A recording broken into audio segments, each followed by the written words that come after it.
Cool. So what I've done is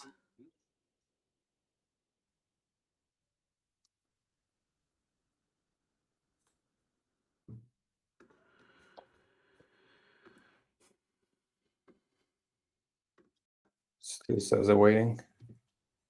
I'll just do it like this.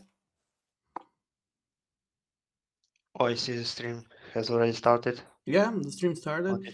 Could you confirm if the agenda is also visible? Yes, automated end-to-end testing, design patterns, manage 3D-party libraries. Yeah, am I right? Awesome, perfect. Yeah, that's what I wanted. So like I'm new in the streaming as well, so I don't know much about it. I'm learning on the way, and so thanks for supporting this. And let's see if I'll manage to make this work. So I'm trying to connect multiple things here. One is a drawing pad, because the first item in the agenda says automated end-to-end testing, and I wanted to actually explain the way I am seeing the end-to-end automated testing, or the way I am practicing it with a drawing. But because I no longer have any ports here, I don't know how to make this work.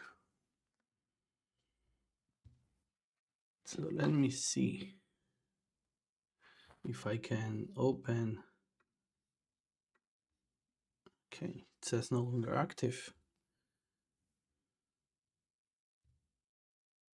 Oh yeah, it's gonna work. Cool. Alrighty. So first of all, let me share the screen as well, so that you guys can see what I'm talking about, the ones that are in the call. And then the stream would naturally get this as well, I assume. So you see my drawing pad, right? And then for the live stream, it should, yeah, it should appear as well. So we have an agenda. We have this drawing thingy here, maybe covering a little bit the agenda right now.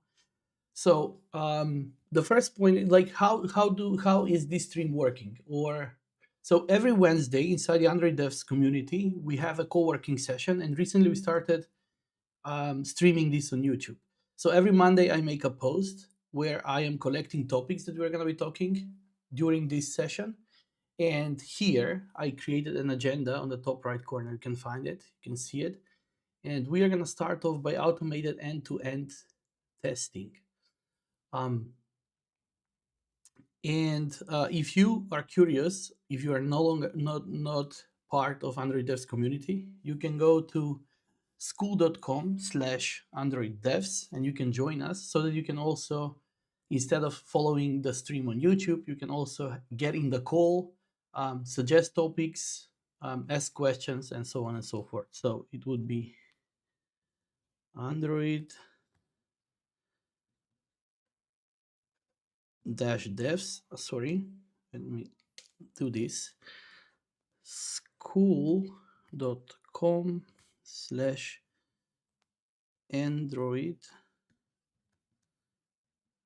Devs. So you can join us there. And then you can join the call, and then inside the call you can interact with us as well. And other than that, let's actually see. Let's go in the first point of the agenda, which is automated end-to-end testing. So at least the way I am conducting end-to-end testing, I am having this drawing board here so that I can explain how do I practice. So most of the time, most of the applications, what they do have is some sort of UI. Let me hide this. They have some sort of UI, and then this UI, I mean, talking of layers, this UI talks to some sort of view model, and then this view model talks to some sort of component inside your domain. You can call it use case, you can call it repository, you can have both of them. It really depends on the architecture, but let's, for the sake of simplicity, have something like either use case or repo. And then this component talks to a boundary that usually talks to either HTTP or some form of database or both, or disk. So most of the time we have apps that are structured like this. So let me write like that. So when it comes to end-to-end testing, how do I approach? If I want to write a test that penetrates from here to the UI and then asserts on the UI on some particular state, if I have the, like, let's say staging or production build that I'm testing, with this setup, it would either, like, it would, I don't want this to talk to a real instance, whether it is like API that runs on my machine or any other machine, or a database or disk. Like, first of all, it's the tests are gonna be slow. Second of all, I'm gonna get with one test to a state that will interfere with the state on the second test.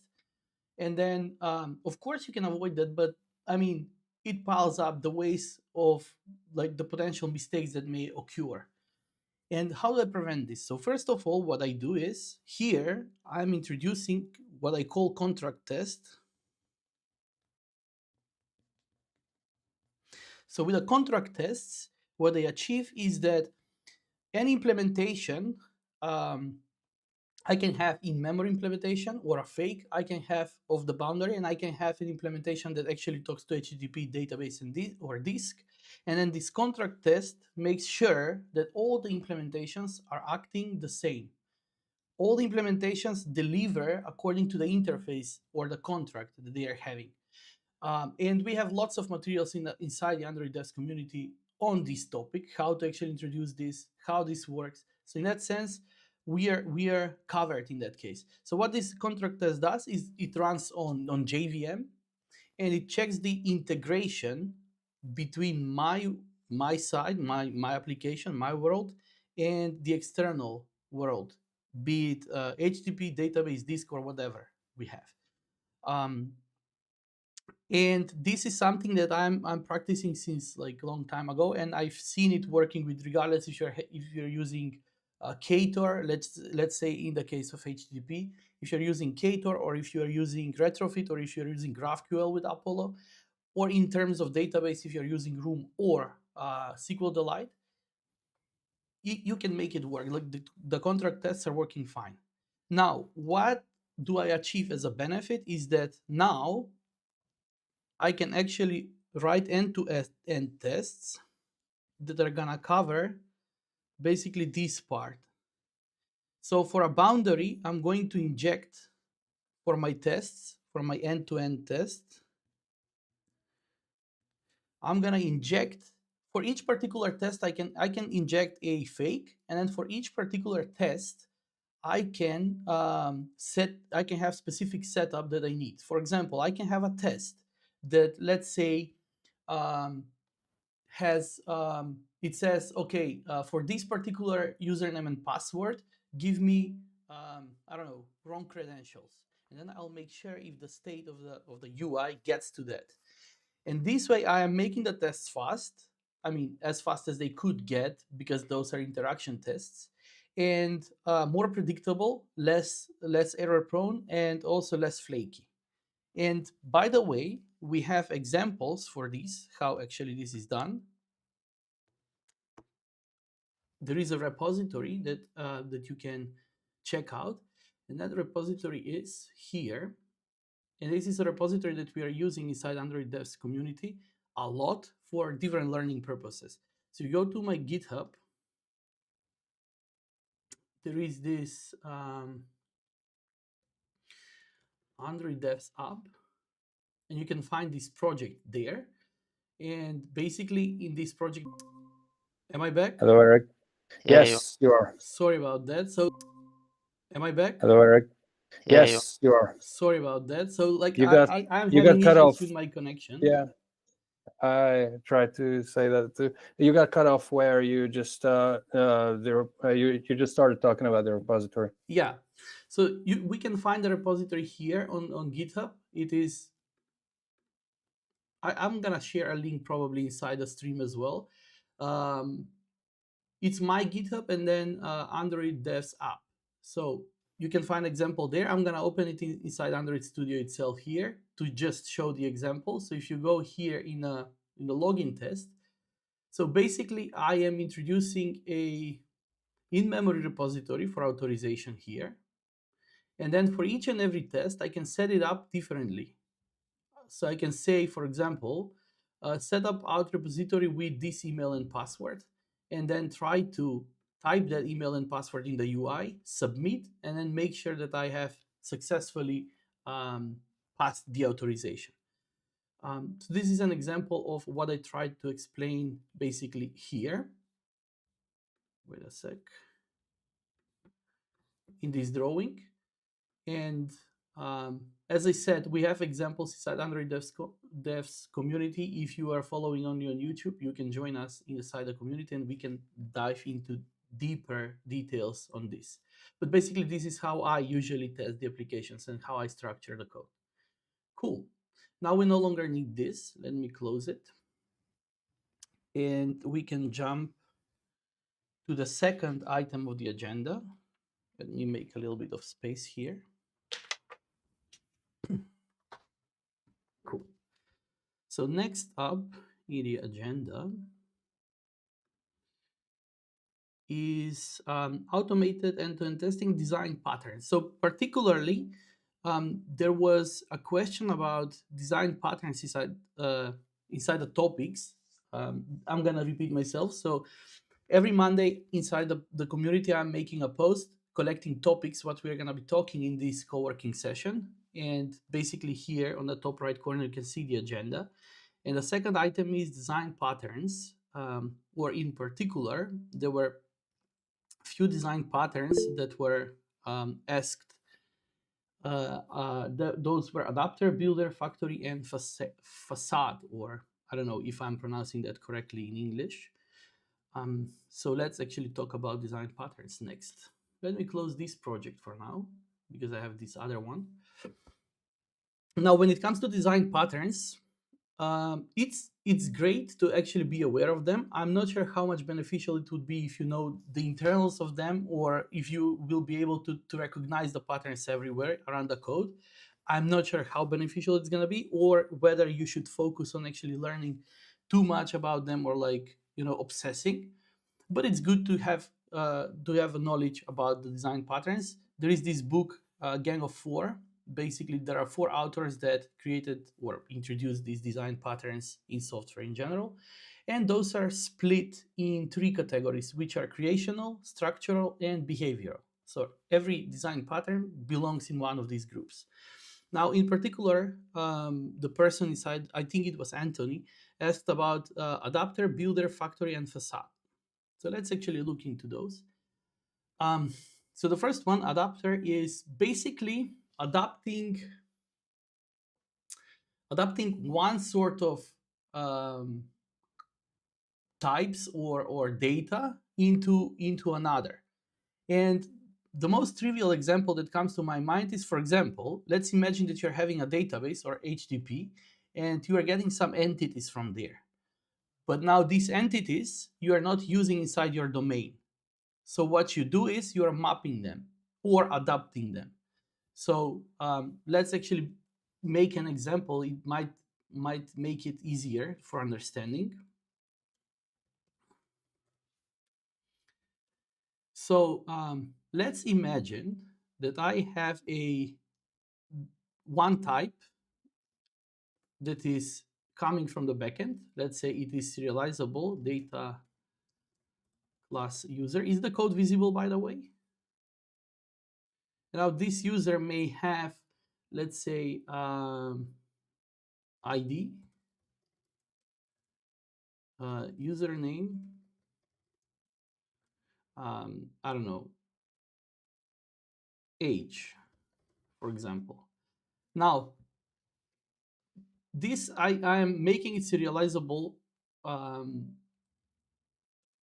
so that it will basically it means that it comes from a backend. Let's say I have some API somewhere that talks to a backend, and the backend returns an entity, or let's make this user entity or user response basically, and it comes from a backend. Now I have a domain object, maybe user, that I use inside my domain.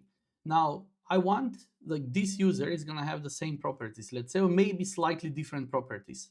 Maybe like this one maybe have, I don't know, something else as well. Address, for example, I don't know. Now let's imagine that somewhere in my domain I have a function user,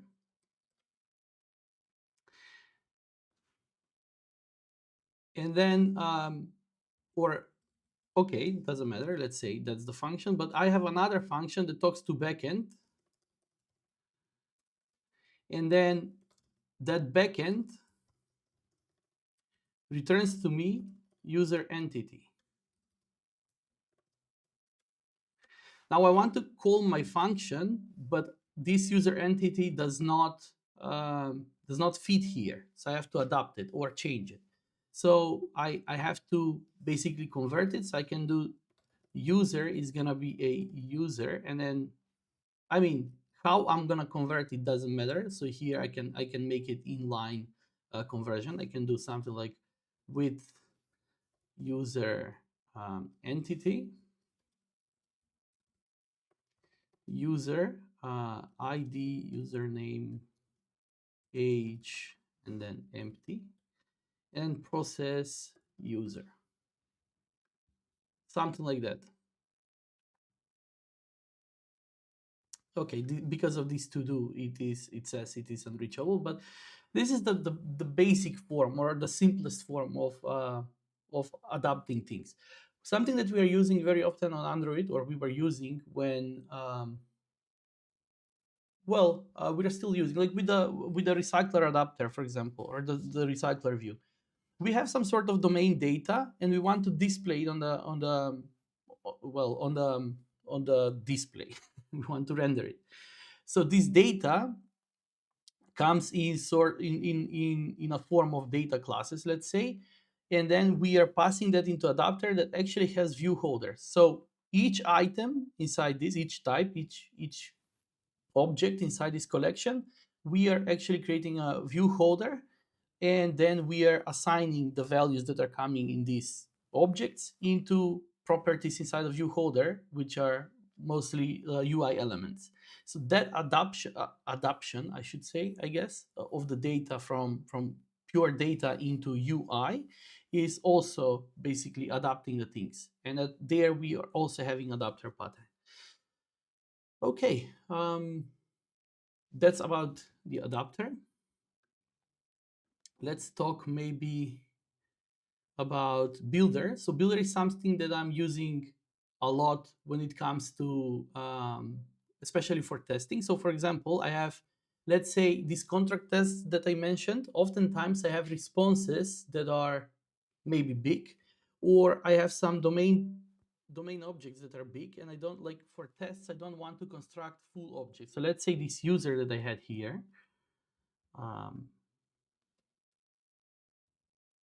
let's delete this. This user that I had here maybe have additional properties like, I don't know, ID, user, age, address, zip code.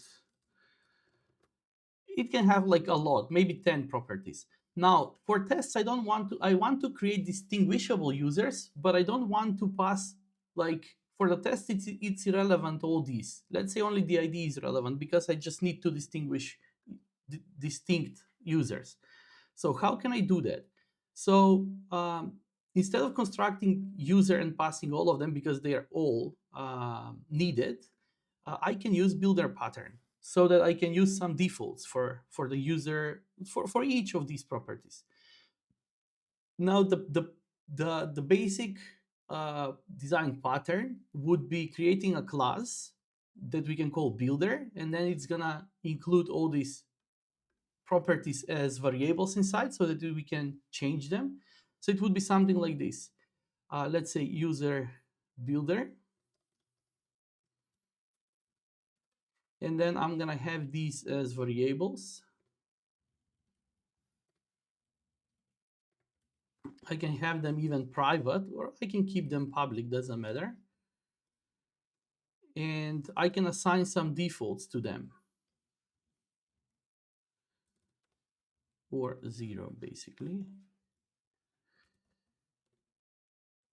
And here as well. So yeah, let me format something like that. And then I can have a function here built that will create a user for me. And then it will return user, and then I'll pass ID. Yeah, all of these, something like that. And now that's basically the simplest form, or the purest form of a builder. And then here, like if you want, you can actually make them private and then expose functions here. So you can say something like with ID, which is gonna actually do this ID equals ID. And then I can use this. If I have a function, I can do user builder with ID, let's say a build, and I have a user. So for tests, this is perfect. But how can I bring this, because we are talking about Kotlin, how can I bring this a level up? So what can I do is basically the first thing that I can do to make this nicer is I can create here a companion object. I can create a function a user that will create the instance of the user builder. And then here I can say a user with ID a build. So this is cool. Now, but instead of all of this, another thing that we can do is basically instead of all of this, we can create a function here that will take in Lambda that will work on user builder, and it will return a user, something like this. And now here, what I would do is I will create a user builder. I'll run the block.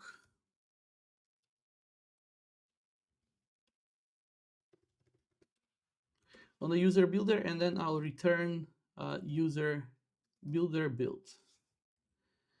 And now here I can do a user, and now I have access to the properties. I can change them. I can say a user ID, for example, or what was it? It ID equals test. And then, I mean, maybe this is a nicer way to do that. So basically I'm introducing a what we call DSL, right? And I can bring this even step further. Instead of doing like making the Lambda this way, I can introduce Lambda with receiver. So I will take this outside and make it a receiver. And now I can invoke block, invoke, or sorry, user builder. Yeah, it was okay. So block invoke user builder. And then here, instead of it, I directly can access ID equals test. So this is maybe even nicer, right? So a user is, I mean, val user is a user, ID equals test, and then that's cool. Now, depends on the builder itself. You can basically proceed with a DSL like this. So you can have here additional properties and additional, like you can introduce additional functions that are going to be Lambda with receivers, and then you can create nice DSL like a user ID and then address. If address is, for example, an object, then here you can have something like ID that, and then address, which is going to be additional here, data, and so on and so forth. So we can expand a little bit more, but for the interest of time, let's proceed with with the rest of the things. So we have next factory. So for the factory basically is like a function that creates different types of some kind based on some input. So let's say we have I don't know, something that comes to my mind is, let's say I have an interface parser, and then it's gonna have function parse file, and basically I can have a function create parser that takes in file and returns parser, and then here I can say if file ends with, let's say, something simple XML, then like return if file ends with XML, or maybe I can use when, but yeah, let's say XML parser, and I can pass down the file. Else if file ends with, I don't know, JSON, return JSON parser. Else throw illegal argument exception, for example, unknown file type, for example. And then XML parser and JSON parser are going to be parsers. Well,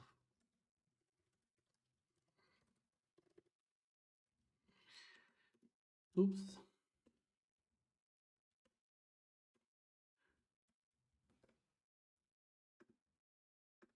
Okay, so I don't need that. And then, yeah, the same for the JSON parser. All right. So this is basically a factory here. Okay, don't need this. So this is a factory.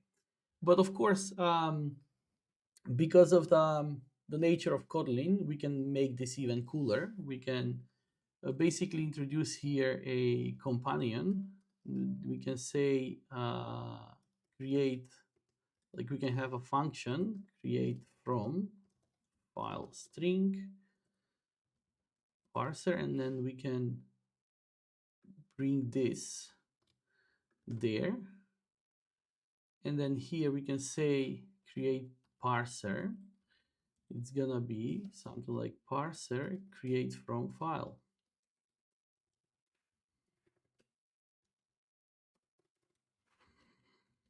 Anyway, it doesn't change much other than basically this is the factory. Like you have some input, and based on the input you are creating different type. All right. And finally, so adapter, builder, factory, and then facade was the last thing that was added there in the comment. And facade, usually it's like also known as a wrapper, where we have some sort of, let's say we have some sort of third-party code, third-party library, and we don't want to make ourselves dependent too much on that third party, or in another words, maybe we want to make ourselves more flexible for changes on that third party library. So let's imagine that we are having remote configuration for example. Now, this remote configuration, we use, let's say, Firebase remote configuration. And we can directly use Firebase instance to get this remote configuration, to set it up and to use it and to blah, blah, blah. However, when using it directly inside our code, we are sort of coupling ourselves too much to this third-party library, in this case Firebase, and we are less flexible for changes. So for example, if I want to change that later on with another remote configuration, it's no longer Firebase, it's some other, I'll have to change too much code. But if I have a wrapper or a facade, I can actually introduce an interface on my side, and then I can have an implementation that talks to Firebase. And then later on, if I need to change, I need to either change that implementation or introduce new implementation, but the interface itself is gonna stay the same. So I can have, I mean, that's for more flexibility. So for example, the essence of the pattern is I would have, let's say, if I have a class Firebase, I don't have that dependency now, so bear with me, I'm just gonna mimic it. So let's say that this is Firebase remote config. This is, let's say, third party code. I cannot change this. And then I'm gonna have some implementation there.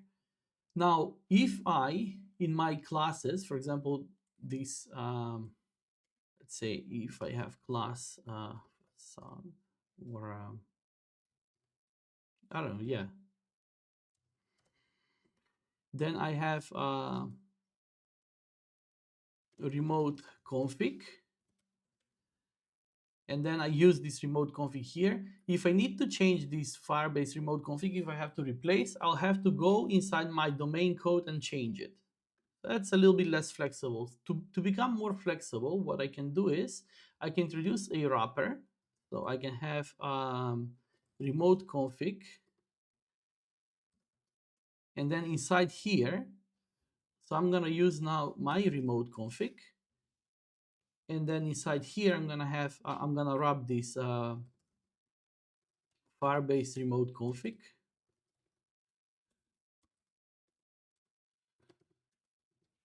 And then here I'm gonna expose functionalities that are just gonna do one-on-one mapping, like forwarding calls to the Firebase remote config, or even maybe change them. It depends, like what is the need. But that's the essence of the facade. So I have my domain that wraps the Firebase remote config, and then it talks to the Firebase remote config. And if I want to make myself even more flexible, what I can do is I can turn this into an interface. And then I'm going to have interface remote config. And then I'm gonna have class that's gonna be Firebase based remote config. Now it might be a bit overdoing here, but then what is the flexibility? The flexibility is that I will not have to change this class if I need to introduce something else, but I can just simply say, I don't know, Datadog remote config. I don't know if Datadog supports remote config. Let's stay with me right now. That will be remote config. And then here I'm gonna have another implementation, and this one's gonna be Firebase based remote configuration. This one's gonna be Datadog. And then in my code, in my domain, I wouldn't have to care at all what's the implementation that I'm passing.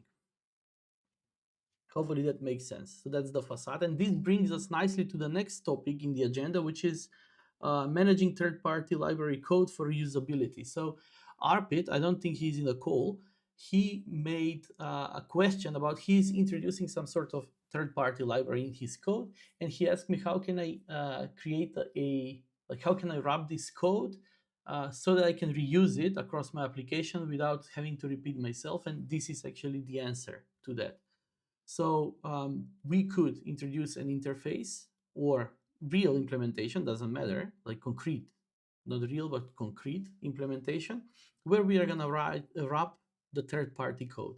So if this one was a third-party code, Firebase Remote Config, we are gonna wrap it into our own class, our own type, and we'll do the management in there.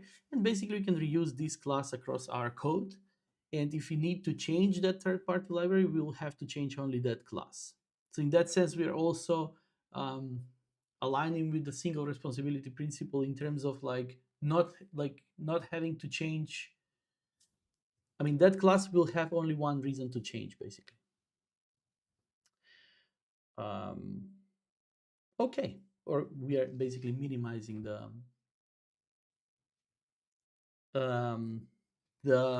reasons for changing that class. Okay, cool. So then introducing SQLDelight. That's the last item in the agenda. And what we are gonna do basically is we're gonna introduce SQLDelight in a project, and that's something that might be useful for many. And this is the project that we are gonna use. The project is also shared on GitHub. So I'm gonna open GitHub quickly. So here it is RM, or it is a Rijksmuseum app. This is open source code, also shared inside the Android Devs community, and it basically utilizes the Rijksmuseum, which is a museum here in Amsterdam that is basically related to arts, and they have an API that is utilized here inside the application. But anyway, we are going to introduce SQLDelight to this project. It doesn't need to have any database, but we are going to use that code base for the sake of showing how we can do that. Now, first, before we start implementing that, I want to mention a little bit about the differences, like maybe you are not aware about SQLDelight at all. So SQLDelight is another ORM that comes from Square compared to Room that comes from Google. Now, both serve similar purpose, but with Room, for example, we are writing code that afterwards generates another code for us that is sort of the ORM that talks to a SQLite database. On the flip side, and so far, I think they also started supporting Kotlin multi-platform, but I'm not sure if it's still there. I haven't checked recently. I'm not sure if it's like production ready. On the flip side, we have SQLDelight, which is supporting KMP since a while ago. And the difference is that we are writing actual SQL code, and there is a plugin that generates Kotlin code for us based on the things that we are going to write in a SQL. And in that sense, it is more, or I find it more superior, because like you focus on SQL and it generates all the code for you, and it's super nice. And on top of that, it supports Kotlin multi-platform, and we're gonna mention a little bit how to do that inside this demo. And yeah, if you are about to choose between those two, maybe give it a try. SQLDelight is really cool. And also, what I will do, if you stay until the end, I'm gonna mention something cool in this regard. Basically, also like, okay, let's keep it for later. Now, the first thing that you need to do is, if you go to Android Studio, SQLDelight has its own Studio plugin. So go to plugins and then search for SQLDelight here. I have already installed. It comes from Square Plugins. Install this one if you haven't. And that adds support, as you can see here on the left-hand side, for SQLDelight. But also, like as we are gonna see, it adds additional tooling on the Studio, like helps with autocomplete and things like that. Next, what we have to do is, there is a dependency for SQLDelight. And now I'll open the TOML. And basically, depending on whether we are going to be introducing SQLDelight for Android only, native project, then we need one dependency. If you want to support KMP, it is another. So let me maybe check here, SQLDelight. yeah, so here, if you go SQLDelight Android, it is one dependency, which is Android driver. And if you need native or JVM or testing even, yeah, multi-platform, then it is, yeah, native driver, Android driver, SQLite driver based on the source set. So like you will need in different source set, different dependency. Cool. Now, first of all, I'm gonna define here SQLDelight version, which is 202, the last one. Next, we need to introduce the driver. This is native Android project, so I'm just gonna use the Android driver. So here I'll do SQLDelight driver. That's gonna be a module or just Android instead of driver. The module is gonna be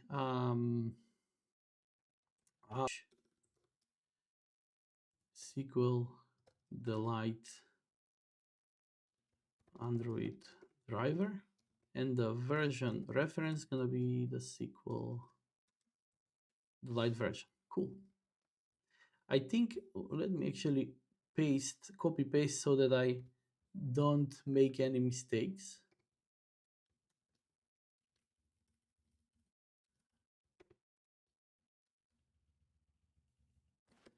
Yeah. And so that's only one dependency that we need, and then we also need one more plugin. So this plugin is a plugin that actually converts the SQL that we are gonna write. It generates code for us. So bear with me. SQLDelight, and that's gonna be a ID. I'm gonna paste it once again just to make sure I'm not making any typos. And the version is gonna be the same SQLite version. Now I'm gonna sync so that it's gonna fetch the dependencies. And then what I will do, I'll go to my main build Gradle file after the sync is complete, and I'm gonna mention the plugin here. Libs plugins SQLDelight apply false. Okay, sync again. And now finally what I have to do is in my application module, I have to also include the plugin. Plugins SQLDelight. And I'll need additional setup here. So in case, this is just single module application. In case you need to set this up in a multi-module application, or if you want to support KMP, I'm gonna mention those things throughout the setup. But what's important is that inside Android Devs, I'm gonna do, yeah, so if you go back to this project that I mentioned before, so Android Devs App, here we have a room database, and we are gonna replace that room database with SQLDelight database, so you can find the commits how that's done, how actually how we migrated from room to SQLDelight, and that's a modularized setup, so you can see how that's done there as well. So basically, we are gonna do the same setup in a module, which is cool. All right. So next, what we need to do is we have to put here a little bit of setup for the for SQLDelight itself. So we need to define SQLDelight, and then here we can create as many databases as we want. So we can use the databases block, and here we can create, like we can use this create as many times as we need. So if you need 2 databases, 3, we can do all of them. But for now, I'm gonna have only one, and I'm gonna name this, let's say, events DB. And then this is also a block, and I can set here what's gonna be my package name. Bear with me, so these are important things. I'm gonna tell you why, but like The package name here, we can define what's going to be the package name. Usually, we are going to use the same package name that we have here in the namespace. And I'm going to sync this. By syncing, it's the plugin, the SQLDelight plugin, will pick up this setup or this definition here. It's going to help me when creating the things. Now, the last thing that I need to do here in the build.gradle is like I need to fetch the Android driver. So libs SQLDelight Android. So I'll need the driver itself. I'm gonna sync again, and we are good to go with setting up the dependencies. Next up, what we need to do is here inside the main, we have to create a folder where we are gonna keep our SQL code. So make sure that, like I've done this mistake multiple times, make sure that you create that folder inside the main. So not inside the source, not inside the Java, inside main. So here I'm gonna create new directory. I'm gonna call it SQLDelight. And as you can see, it helps me already. This the plugin fetched what I have set here, and it helps me here when I'm creating a directory. So it says SQLDelight. And what is important here? What is important is that this NL job meet RM up, this packaging has to be here as well. So here that should be the root. So additionally, I can add sub packages here, as many as I want, but this root must be there, and the folder name must be SQLDelight. Otherwise, it won't auto-generate some of the things. In essence, this events DB that it will auto-generate an instance of it.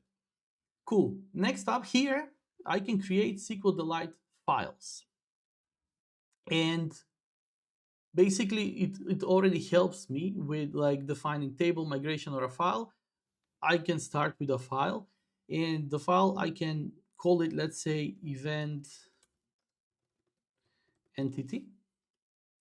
So create table event entity.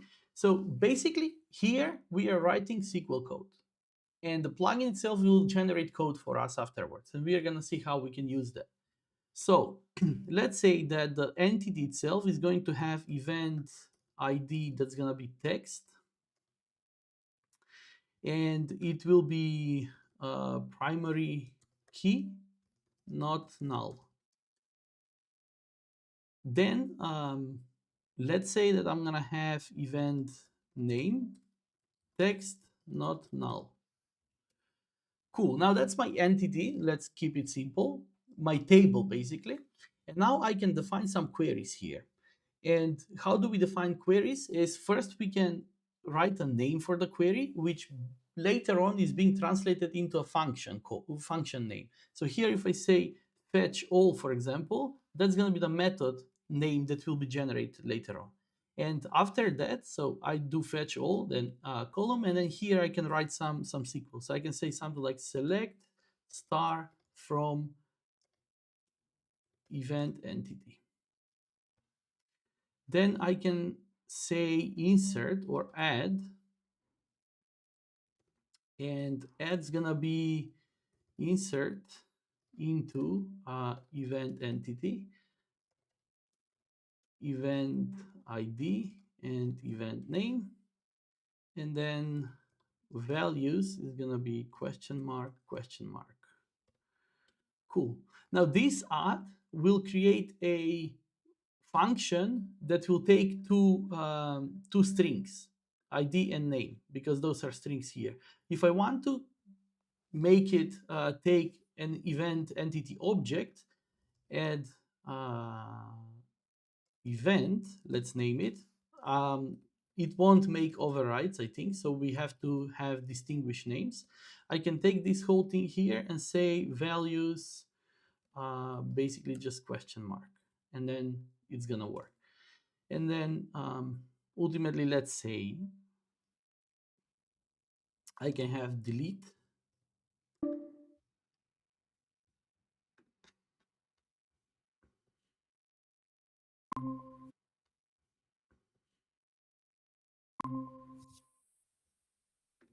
Okay, sorry about that. I lost the Welcome connection back. again. It cut off where you defined the delete, I think. Yeah. So what I was saying is I defined here delete event, and this is gonna be deleting by ID. So additionally, after I defined that, I ran the project, so Sorry, it will Job, generate. you're no longer sharing your screen. Oh, sorry. Let me share. Alrighty. So I defined the delete event, and basically it's gonna delete by ID. After I defined that, I ran, so it will generate the code for us. And meanwhile, what I said is that if you go to your terminal and run Gradle tasks command, this one, Gradle tasks, you will notice that here there is new section SQLDelight tasks. Basically, if you need, you can use those tasks as well to generate some of the things that are related to SQLDelight. And that's very cool.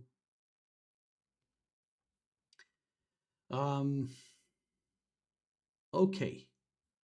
So now, what I should be able to do is I should be able to use all this setup. So here I have some code, and I'm using coin for DI. So let's actually make some wiring to create instance of. Basically, what happens is that because of these queries, the auto-generated code not only allows me to have instance of the database, but also I can access the queries, and then by accessing that queries, which is separate object that is being generated, I can do add event, fetch all. Let's take a look how that's done. So here I'm going to create a folder or package database, and then I'm going to create here class or file database module, which is going to be a module, coin module. And now here I can have a single SQL driver, which is going to be Android SQLite driver. And then here, what I have to pass is a schema. And now what is important here is that this name is eventsDB. So the schema that gets auto-generated is eventsdb.schema. Then I have to provide context. So I can say get. And then additionally, I have to pass name for the database. So I can name this events.db, for example. Okay. So that's the driver. Then what else I have to, let's say I need access to the event queries, event entity queries. So the generated code is basically, as you can see here, is files under the build folder are generated and should not be edited. So it generated all this code for me, which is great. And this package is basically the package that we have set here. And additionally, if this is event entity, then the object that gets created to access these queries is event entity queries. This is the one. Now I can expose that from my DI, and here I will say event entity queries, and then driver is gonna be get. And also I think I'll need to also make access to the database. Let me see. So what do I provide here? Okay.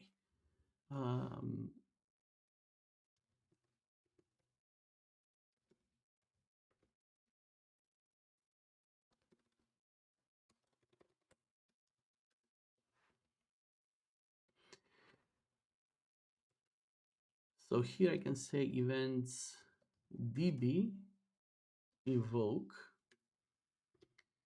or basically just call this and then do get.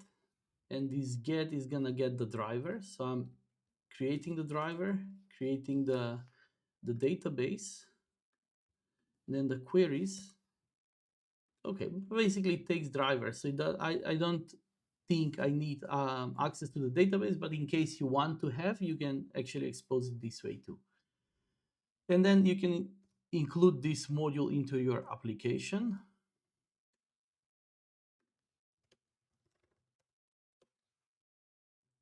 And now if I run the application, basically everything is gonna work. However, now that I have this up and running, let's say, how can I use it?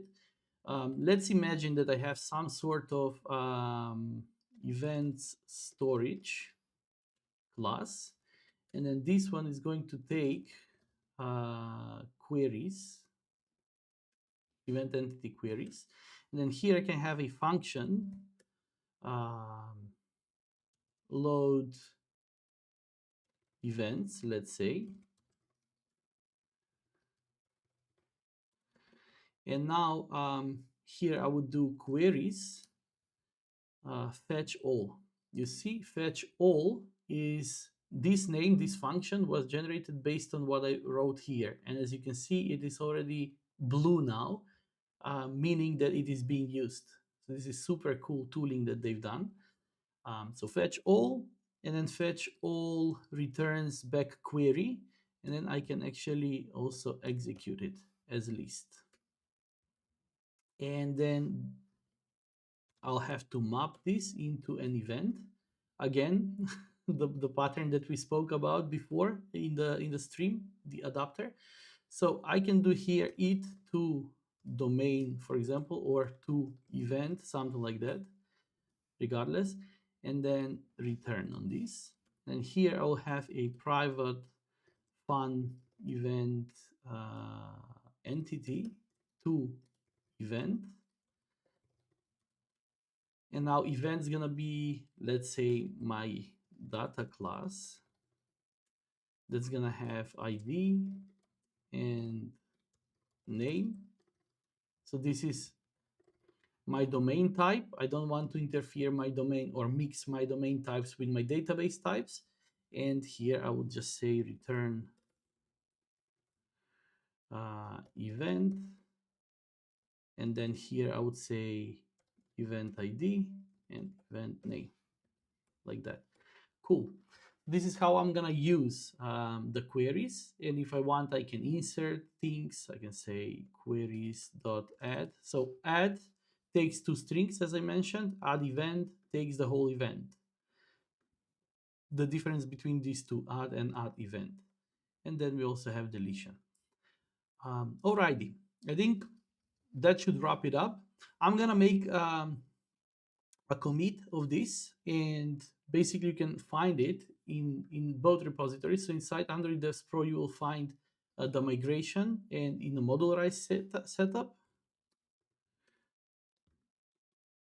Let me Rijksmuseum up, and here you will find a branch. Probably I started working on a branch for this, so you'll find a branch of this, and I'm gonna push that branch so you can find it on that repository as well. And also I'm gonna add links to these two repositories below in the video, and also inside the Android Devs I'm gonna make a post where I'm also gonna add links. So I'm gonna throw at you all the weapons, and you will be able to access all this. And hopefully you find it useful. And that should wrap it up. We are right on time. Yeah, the thing that I mentioned, for those that stay till the end, that's what I wanted to mention for this Android Devs app. It's gonna have a modularized setup. It's gonna have the migration, so how to migrate from Room to SQLDelight. And yeah, hopefully that's going to be useful, and that should cover most of the things. And one thing additionally that I missed adding here or mentioning is that when you're setting up the SQLDelight, if you're having Kotlin multi-platform project, this thing should be in your common main. And this folder, SQLDelight, should be also in your command name. So pay attention on that. Everything else should be the same. And with that, I think I have covered everything right now. So if you have, guys, any questions, please shoot. And for those that are watching live, also you can drop questions in the chat. And for those that are on the call, please, go ahead, unmute yourself and shoot, Chanat. Yeah, maybe I just missed something, but in very layman terms, can you tell me what the difference is between the builder and the factory? They seemed a little similar to me. Let me check. Is the live stream still going on? I think it does. It is, I think. Okay, cool. Just checking. Yeah, so Builder, basically, we utilize Builder when we want to create instance of an object with some optionals, like when we have some defaults, let's say, and when we don't want to pass all the properties of the thing that we are constructing. Could be settings, could be an object like a user, could be anything. Factory, it depends on the input. So the difference would be in the factory, you create different type or different instance based on the input. So let's say you have audio file or a multimedia file that could be PNG, it could be MP4, it could be MP3, let's say. And now based on this input, you're gonna create different instance or different type of handler for it. Let's say you have media player that can play images, it can play music, and it can play videos. And based on the input, based on the type that comes in, you're going to create different instance, right? Does it make sense? So that would be the factory. Okay, thanks. I think I just used it wrong because I think I basically named everything a factory that produces something like that. Yeah. Okay, thanks. You're welcome. Yeah, as I mentioned, I mean, it is great to be aware of the design patterns. It is great to, like, I don't know all the design patterns from the top of my head. Oftentimes, I mean, if I need something, I'll have to recall myself or like Google it. But in general, I should say you don't have to. I mean, you are not going to benefit too much by obsessing too much about the design patterns. It's great to have knowledge about them. It's great to be aware of them, but like, diving too deep, I'm not sure how beneficial that's going to be. That's just what I'm saying.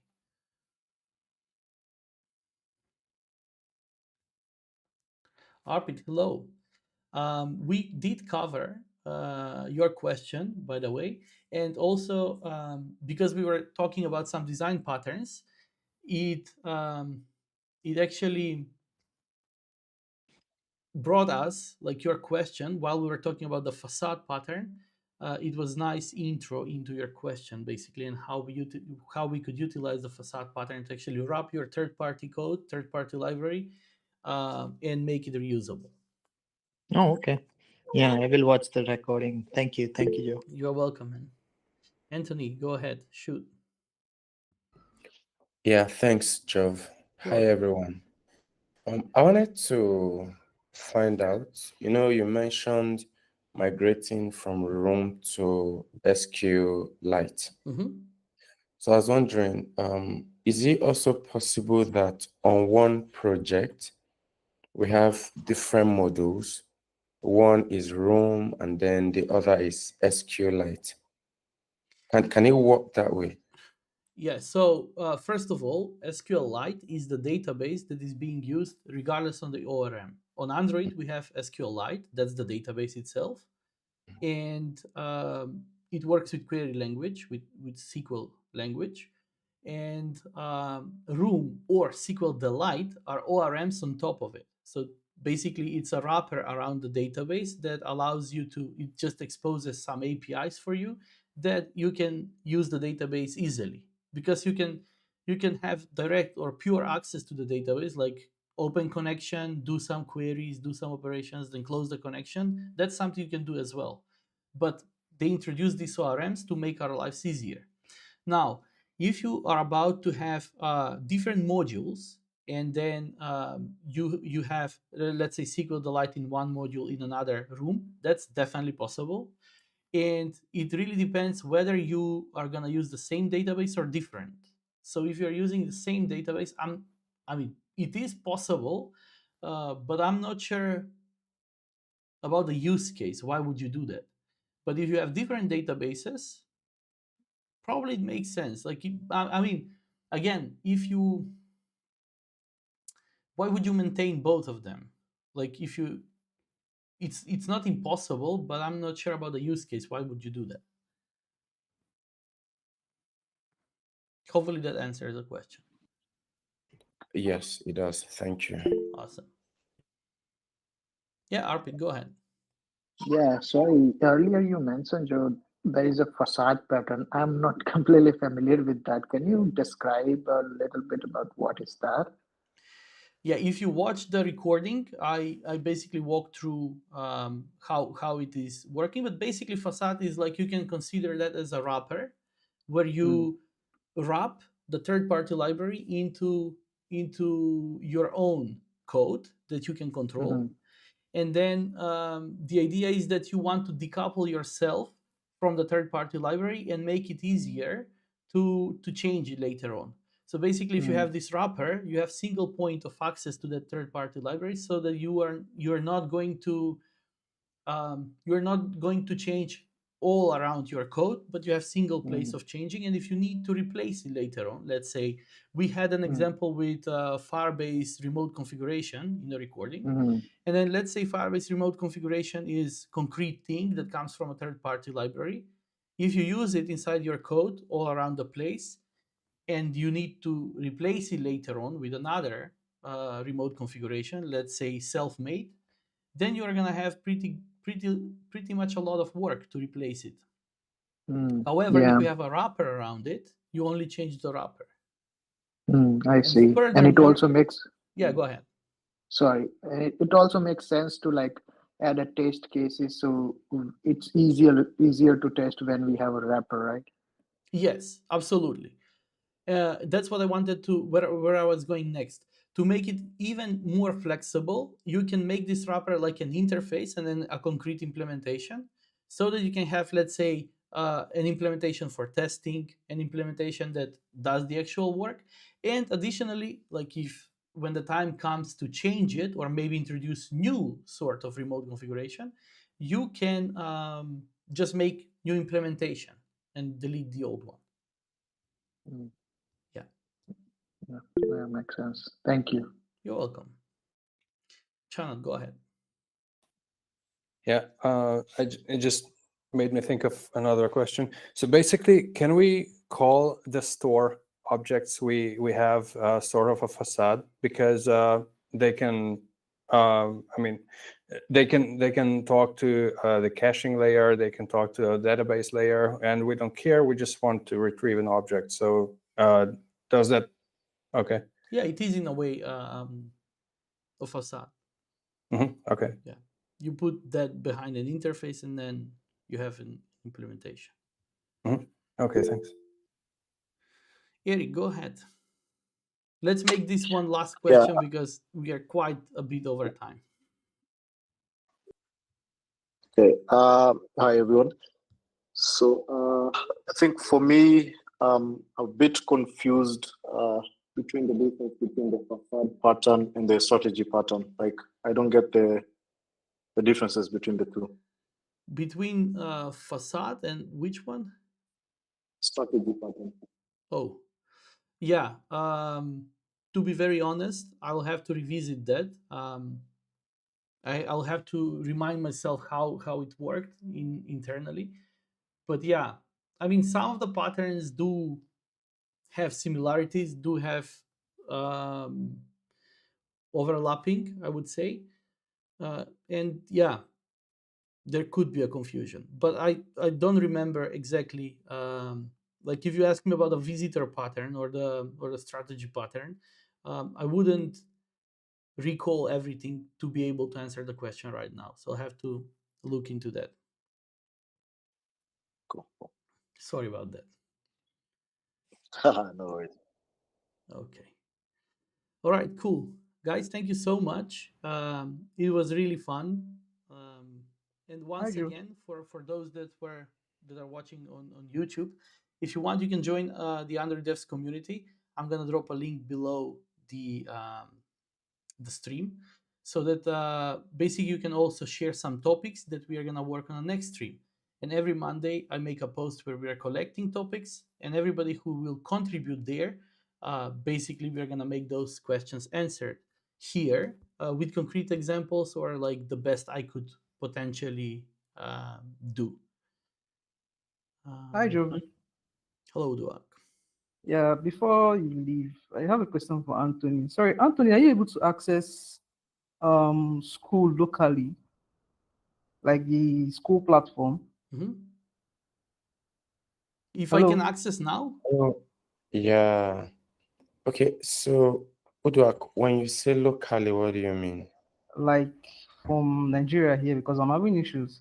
Let me just share my screen. So Okay. you see what I mean. So Yeah, it works.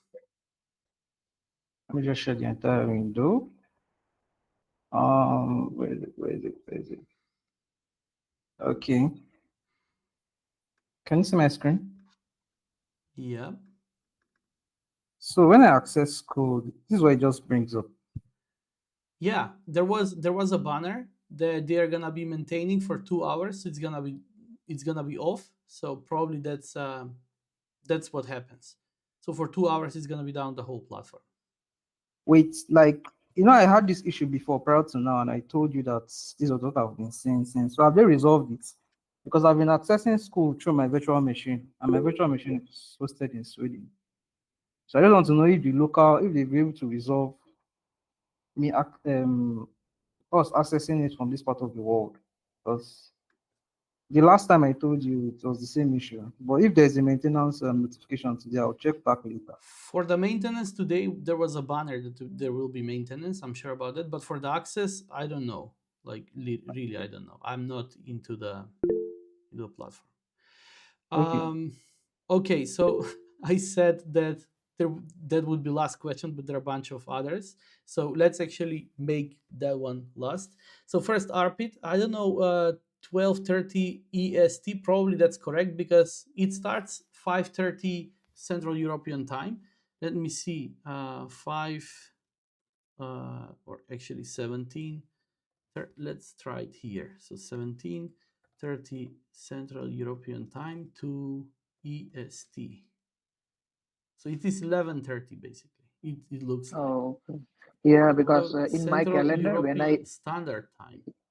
when I saved it on my calendar, because Classroom has that link, right? You can just save it to Google Calendar, Yes. and it shows me that it's like start at 12:30. So that's why I joined late. Sorry about that. Okay, so it might be a mistake in the platform itself. So here, if you Platform click, itself, yeah. it should add it to your calendar. So maybe there is a mistake there. Mm-hmm.